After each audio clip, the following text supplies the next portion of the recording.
একটা শান্ত নদীর ধারে বাস করত এক বিশাল কুমির। সবাই তাকে ভয় পেত, কারণ সে ছিল খুব শক্তিশালী। কিন্তু কেউ জানতো না সে আসলে খুব একা। প্রতিদিন নদীর ধারে একটা ছোট হরিণ পানি খেতে আসতো। তুমি আমাকে খাচ্ছ না কেন? সবাই আমাকে দানব ভাবে। আমি শুধু একজন বন্ধু চাই।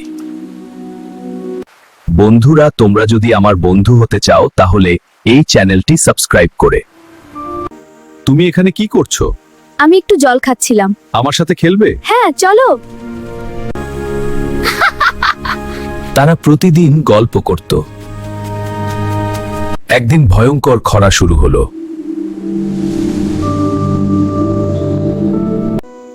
আমাকে অন্য জঙ্গলে যেতে হবে। তুমি চলে গেলে আমি আবার একা হয়ে যাব।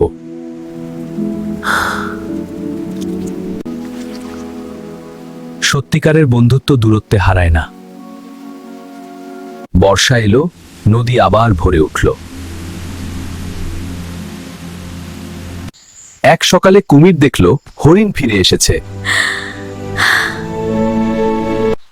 বন্ধুত্বই পৃথিবীর সবচেয়ে বড় শক্তি। বন্ধুরা, ভিডিওটি ভালো লাগলে চ্যানেলটি সাবস্ক্রাইব করো এবং ভিডিওতে একটি লাইক দাও।